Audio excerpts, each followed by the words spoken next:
fresh every Tuesday for MSPs around the world. This is Paul Green's MSP Marketing Podcast. I've got a cracker for you today. Here's what's coming up in the show. If you really want to tap into where most of the money is, then you want to have a business which becomes a product in itself. We've also got a great book suggestion from another MSP owner, and we'll be talking about how to launch a new security bundle, the best way to take whatever it is that you want to sell and launch it to your existing clients and new prospects. Paul Green's MSP Marketing Podcast. I don't know what it's like where you are right now, but many of the MSPs that I work quite closely with in our peer groups are saying right now that recruitment is a real issue, as in a real issue. Certainly here in the UK, we're seeing lots and lots of people kind of going for job interviews without really having the intention to switch, which I think is quite a cruel thing. They're almost using it to get a pay rise at wherever they're working right now. So they're saying, oh yeah, I went for a job interview, I was offered the job, it's $5,000 more than I'm getting here. Oh, if you could match that, there'd be no need for me to leave. And of course, because everyone knows that right now recruitment is a bit of a nightmare, and we all know how much it costs to actually, replace an employee when they leave. Lots of companies are doing that. So that's a bit of a trend that's happening. There's also just a general dearth of people out there. This might just be a unique UK thing, because we've got this thing called the furlough scheme, which is coming to an end soon. And it's basically where the government has, allowed you to put people on furlough. And it's been going on for some time. It's been going on pretty much since the pandemic started, and it's coming to an end, and there's going to be a whole series of redundancies, and it's just going to be all difficult. And it's all of this is just coming together and making recruiting really difficult right now. And for difficult, read expensive. The MSPs I work with who do recruit people are either having to do lots more advertising than they'd previously be doing, or they've had to go to headhunters, recruitment agencies, and actually do that. And you know how expensive that can be. What's it like where you are right now? Actually, genuinely, I would be interested to know. You can drop me an email, hello@paulgreensmspmarketing.com. I'd love to hear what recruitment is like in your neck of the woods right now. But whenever I have these conversations, it always strikes me that recruitment is like many business problems and can actually be solved with great marketing. Because if you think about recruitment, it's no different to marketing. General marketing is where you're trying to attract the attention of people who could go on to buy from you, build up some kind of relationship and trust with them before you ask them for something in return for your service. The thing you're asking them for is money. Now, when it comes to recruitment, you're actually asking someone for something far more valuable than money. You're asking them for their time. You're asking someone to put their complete trust and faith into you and your business, and in return, you'll give them some money every month, all being well. And in return, you'll treat them well, and you'll train them, and you'll develop them, and all of this kind of stuff. And I've always looked at being an employee and having a job as a really risky thing. Maybe that's just a business owner mindset. Do you feel the same way?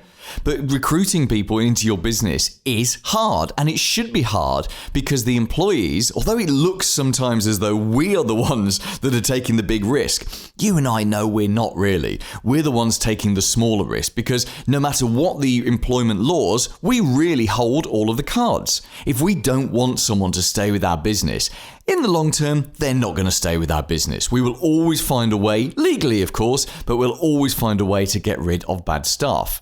I think the employers really do hold all of the cards, regardless of the laws that protect employees. And I'm not saying you should be a bad employer at all. Far from it. I'm saying you should be an absolutely great employer. The point I'm trying to make is that recruitment is a marketing problem. Because it's exactly the same set of circumstances. You're trying to talk to complete strangers, pre-qualify that they're suitable for you, build a relationship with them, and then get them to commit to you in some way. Except in this case, it's with a job rather than just giving you money for a service.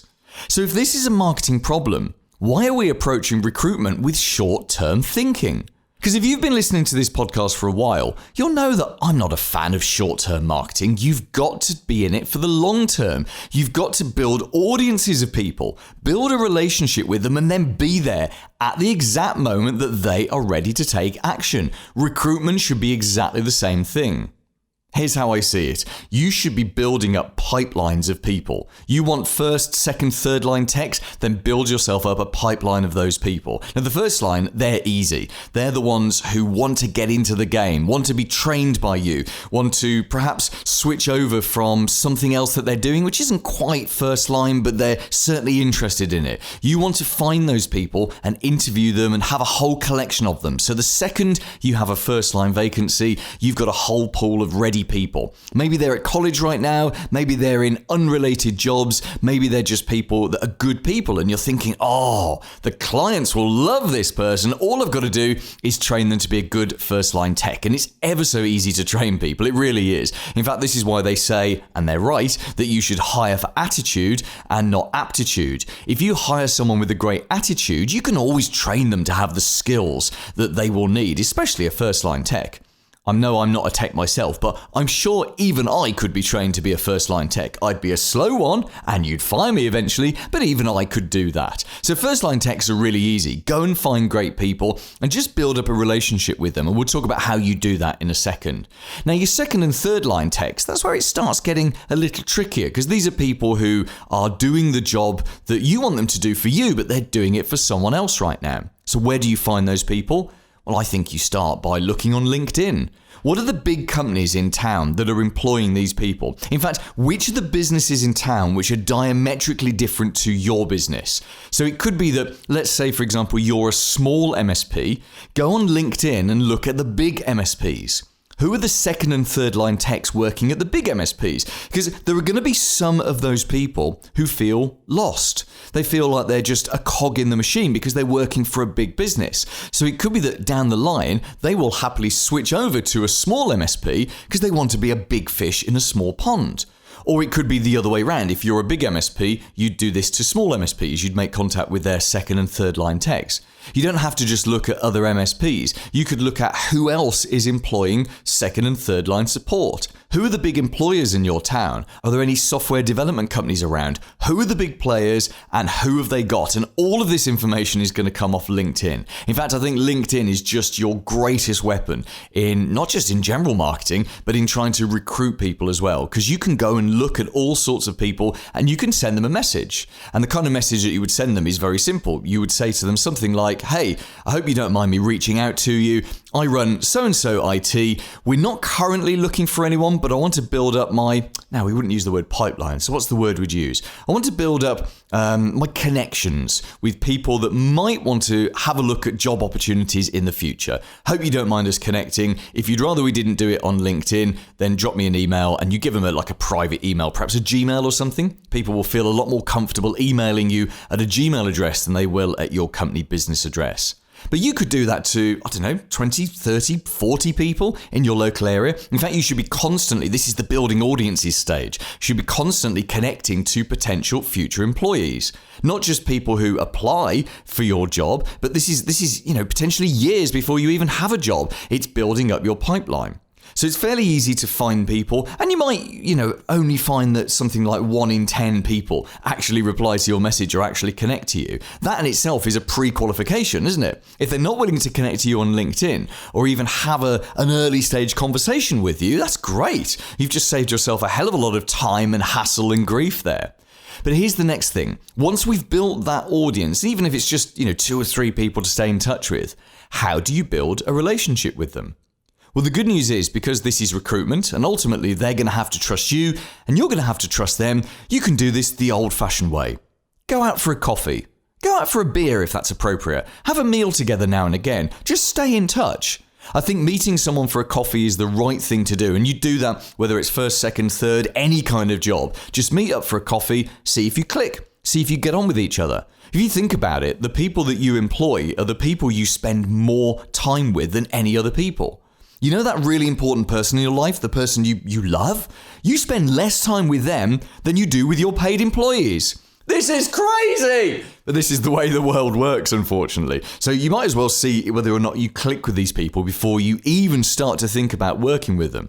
9 times out of 10, 8 times out of 10, yeah, you click, it's going to be okay, great. Well, the next stage is just getting to know each other a bit. Go out for a coffee once a month or every other month. Just keep in touch with them. Share them news about your business. Nothing confidential, of course. Just keep them up to date. Essentially, treat them like the future employee they could be. It's a scheduled task, something you can do once a month to drop them a WhatsApp or an email. Hey, just checking in. How are things going with you? This is what we're doing here. And, for those that are going to be job hunting at some point because they're unhappy with their current employer, then you can sort of just update them on when you might be looking for a job, or even just, keep talking about their goals. And the idea is that when one of your team walks in and says to you, can we have a little chat? You don't have to be stressed. You don't have to worry. You don't have to bang your head repeatedly against the desk because someone's just created you a whole ton of work that you didn't want. It's okay. You've got a pipeline. When you've got a pipeline, everything's okay. You just work your pipeline. You send out your WhatsApp messages. Hi, right, so the moment is here. We've got a vacancy. Dave's going to be moving on to something better.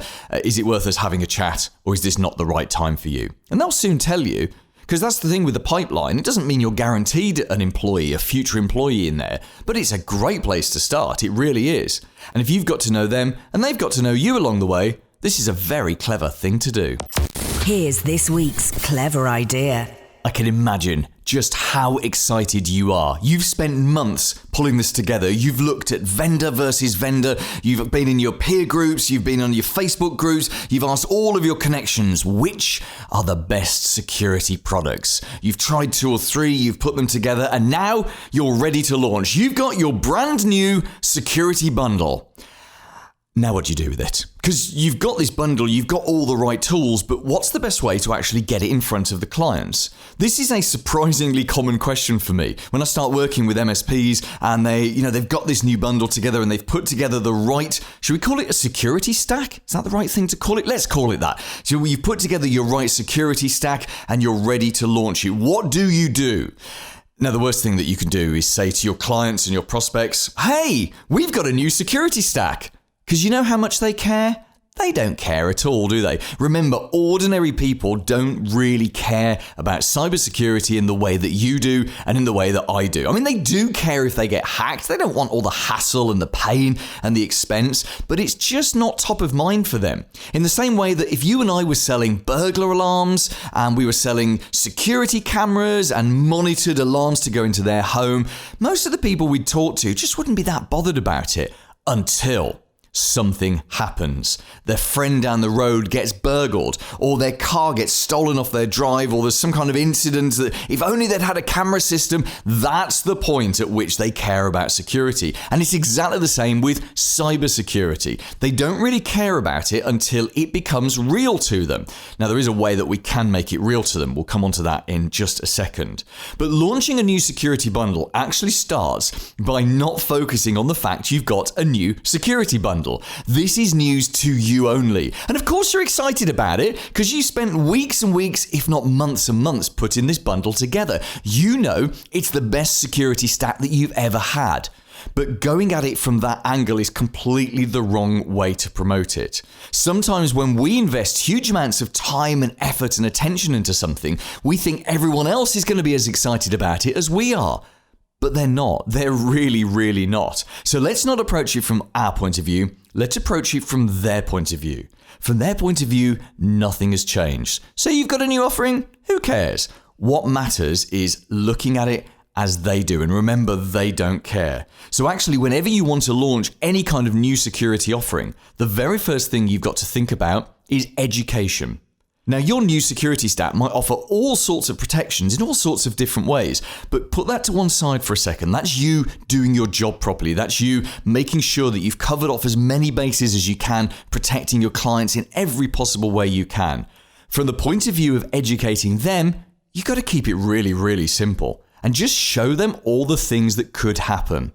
There are some resources that we provide to the members of our MSP Marketing Edge service. And these resources are designed to do exactly this, to educate the people that they're speaking to, the people our MSPs are speaking to, and educate them about cybersecurity. So, for example, we have some videos. They're called the Hackers Toolkit videos. And we paid a certified ethical hacker to do 3 hacks on victims' machines. They were actually his, virtual machines. But he filmed both sides of the hack. So you can see what the hacker does and just how easy it is for them to encrypt a machine and launch a ransomware attack. In fact, it's terrifying to watch it. And I say this is a non-tech. Really, truly terrifying. You show a video like that to an ordinary person and suddenly it's like the light bulb's gone on in their head. They get it. It's the same reason we provide a book. It's called Email Hijack, and it's written from an ordinary person's point of view about how easy it is to get 20,000 out of their bank account just by getting into their email and, altering an invoice and changing the bank account details. Again, you put that in front of an ordinary person, the light bulb goes on in their head. So I think education is always the right way to launch any kind of new security bundle or even just to revitalize your existing one. Educate, educate, educate.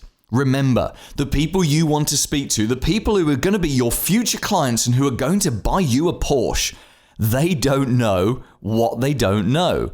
They don't even realize that cybersecurity is the big thing it is. They don't realize how terrifying it is. Now and again, something will raise up into their consciousness, like the Colonial Pipeline hack from a few months ago, but then it just sinks back into the obscurity of their mind and they don't realize it's a big thing every single day. And you and I know they've got terrible working practices, they've got weak passwords, they don't use MFA, and it's enough to make you tear your hair out. In fact, maybe you do actually physically tear your hair out, because this, of course, is your world and your nightmare. But the more we can educate them, the better. And that's where a launch always has to start. Now, the next thing is to try and make it easy for them to try things out. Because even when we educate them about cybersecurity and all the things that could go wrong, we're not necessarily making it easy for them to take the next step, which is to try these security services out. Could you do a free trial of your bundle where you say to them, hey, try this out for 3 months free, and if you don't like it at the end, we'll remove this and you'll never have to pay anything. Now, I know that's going to create a whole load of work for you, starting a whole load of services and then finishing them, but actually the vast majority of people, or certainly a majority of people, will just continue off the back of that free trial and will just start taking the service. They'll just start getting billed for it. Even if 75% of people did that, that's a really easy way to offer something extra to your existing clients, isn't it? Try this out for a month or 2 or 3 months. I think probably a month would be enough. And if you don't want it at any point, you can just downgrade and cancel it. We'll do that, no problems. But we'd like to try this because we want to offer you greater levels of protection. I've said that completely the wrong way, haven't I? It's not about what you want to do. You want them to be protected at higher levels. It's always about them. The other thing that you could do is you could offer them a choice of 3 packages. Now, we call this the good, better, best approach, or bronze, silver, gold. And the psychology of this is so powerful because when you offer someone the choice of buy it or don't buy it, well, that's the choice, isn't it? It's either yes or no. Do you want this? Yes or no. That's not necessarily always the best choice, especially when they don't understand what it is that they're buying. A better approach for this is to offer them a true choice. Hey, we've got 3 levels of this, so you can choose the one that's right for you. We've got our bronze package, which includes this, and it's this price. Or we've got our silver package, which is better. That's got this, and this, and it's got this price, which is a bit higher than the other price. And then we've got our best package, the gold package, which has got, you reel off 20 items, and of course it's got the higher price. And then the question you ask them is this: which of these is the right package for you? That's a very, very powerful way of saying which one do you want to buy. Let me say it again. Which of these is the right one for you, or which of these is the right choice for you? Because as they look at it, their mind is comparing the packages. In fact, you put the package you most want to sell in the middle because it's got double comparison. They can compare it to something that's not quite as good, and they can compare it to something that's actually better. That's a double win. Because when you do that, again, the majority of people will look at that and they will plump for the middle package simply because it seems to be the best value. It seems to be the right choice for them, the middle of the road choice.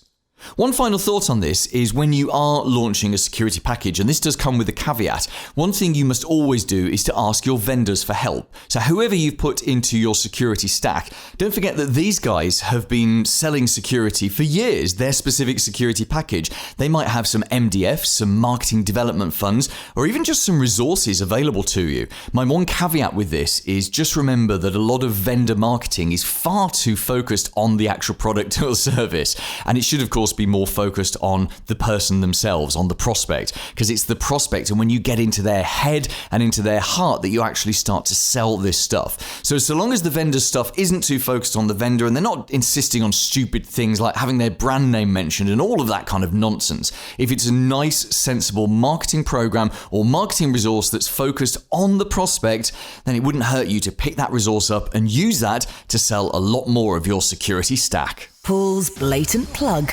Call me weird, but I'm reading my own book here. It's called Updating Servers Doesn't Grow Your Business, and I wrote it back in 2016. It's still completely valid for you. It's a great mini guide to marketing your MSP. Just on chapter 7, which is on page 27, and it's called Make Your Business Famous. It's all about PR. How do you get your local newspapers, radio stations, TV stations, news blogs, magazines, forums, how do you get them talking about your MSP in the right context? The answer is in this book. And do you know what's great as well? This is a physical printed book and we'll print it and send it to you completely free. We don't even ask for any money for shipping or anything like that. This isn't one of those things where we're trying to get you to put your credit card number in so that we can then go and sell you something. Far from it. I want to start a working relationship with you. And the best way to do that is to send you a physical copy of my book for free. Maybe you'll read it on the toilet. I'm quite happy with that. So listen, if you're in the States or you're in the UK, we will physically ship those to you. If you're anywhere else in the world, we'll just send you a PDF. Or you could move to the States or the UK and then we'll physically ship you a copy. Perhaps an extreme thing to do. Anyway, you can get your free copy. It's on the homepage of my website. Go to Paul Green's MSPmarketing.com. Just scroll down the homepage a bit and you'll see a picture of that book. You just fill in the form there. Paul Green's MSPmarketing.com. The big interview. My name is Steve Preda. I'm the author of a new book called Buyable, Your Guide to Building a Self-Managing, Fast-Growing and High-Profit Business. And who doesn't want a self-managing, highly profitable, well, basically a wonderful business? And you were telling me just before the interview that the goal is to build a business which not only is incredibly buyable, and I know you'll explain the difference between a buyable and a sellable business in a second, but also is to, along the way, is to create a business which is actually fun to run. Exactly. So I'm an entrepreneur and I believe in the beauty of building a business and the excitement, the journey. Finding the right people for your business and to work with them and come up with the ideas and execute it and see your business grow and bloom. I think it's a wonderful journey and it's also an opportunity to create a legacy. I mean, who has this kind of opportunity that you are a business owner and you can create something where you employ other people and they, see them become successful themselves and then your business goes on in perpetuity. Maybe it becomes part of another business, but it's something that you create and it's going to be there even when you're gone. I think that's a tremendously exciting idea. And it's not tremendously exciting thinking about a time when you're not here. I know exactly what you mean about the legacy of that business. And of course, we all get so tired and so worn out running our business day to day. It's sometimes quite hard to remember that, to keep that in your mind. So let's go back a little bit in time, Steve, and let's talk about your career and essentially what qualifies you to write a book about making a business more viable. My career, when I was 35 years old, I finally broke the chains of employment and I started my own business. My business was, helping other people. It was mergers and acquisitions. It's called in the UK. So helping other business owners make their business viable and actually find the investors for them. I grew the business and it went pretty well. I mean, we had our share of troubles in 2008. We almost went out of business, but we recovered. And 2011, we had the Eurozone crisis, and I was in London at the time. And then the Bank of England poured in £500 billion into the banking sector in a single week. And after that, I realized it was a very crazy situation. And my wife and I decided that we would try to not wait for strike 3, and we would come to the US. And as I was packing my luggage, I got a call from a private equity group manager, and he invited me to be his partner. He wanted to create this merchant banking business, my M&A and his private equity, and kind of roll it out in Central Europe. And I told him that I was not ready to do that because of the move, but it was kind of good timing. And if he wanted to give an offer for my business, I was open to offers at the time. And I have been regretting ever since saying that, because when I got his offer, it became very, very clear that I didn't have a business to sell. it wasn't a viable business. He basically told me that he would be glad to pay for my fancy furniture and my computers, but the business was too dependent on me, and I was the chief cook and bottle washer in the business, and without me, it's not a business, so there was nothing to buy. He would pay us a commission for our deals, but that was it. So that was a big humiliation for me, having advised others, and now I was the emperor without clothes. So I hunkered down, and I stumbled upon a couple of books during that time, before and during. The E-Myth is one, and the other one was Traction. Both of them, I call them management blueprints. They help you implement management concepts in your business, make it much better. And I implemented Traction at the time, and within a year, my business became viable. And then I moved over here and started coaching businesses. I ran a couple of CEO peer groups and started doing EOS, which is Entrepreneurial Operating System Traction Consulting. And I realized that this was the book I had to write. So it's all about the 7 management concepts that small companies can kind of emulate big companies and implement it in their business. And then you have the management blueprints, which help you implement those management concepts in a cookie cutter way. And this is part of the viable process. How do you make your business viable? And this is all part of the system. Okay, and we're going to come back to that book in a second. But before we do, let's talk about MSPs, because I would imagine a number of MSPs would be in exactly the same position that you found yourself in all those years ago, where actually there is no business if you take the person out, if you take the owner of the business out, even perhaps an owner with 2 or 3 techs, it's not really a real business because it can't stand on its own 2 feet without the owner. Now, in a situation like that, is a business viable just for the client contracts? Sometimes, but the client contracts, maybe they will get a multiple of 2 or 2.5 times revenue, and then you have the expenses of generating that revenue. And then, if you try to sell that, then probably your buyer is going to ask you to stand behind those customers not going away. It's possible to sell contracts, but the value of it is much, much lower. If you can sell it as part of a company, which actually runs on its own, and it's got its own management team, and it has a vision, and it's going somewhere, then you can talk about the future of this company. So the focus is not going to be on the contracts, it's going to be on the future of this business, where this business is going. And then the buyer is going to be focusing on, okay, how can I grow this business, how valuable it's going to be? And then the discussion is totally different. The multiples are going to be much higher. And then you actually have a business, and the business is defined as assets plus goodwill, right? So you're actually selling the goodwill that you created, not just the assets, which is the customers and the contracts. So help us understand the mindset of the typical buyer. Are they really looking for something that's self-contained, that operates without that original owner? Or are they looking for something that's perhaps a bit more broken, that needs some work, but there's a higher upside, there's a greater opportunity for them? So there are different types of buyers. There are each type that you mentioned. So you have like the buyers of the mom and pop business who are looking to operate the business. Essentially, they're buying themselves a job. Right? It's similar to buying a franchise. You're buying a business where you know that it's not going to work without your blood, sweat, and tears, and you will have to take it over. You essentially replace the owners, and then the business doesn't have to be self-managing. You just have to be able to take it over from business.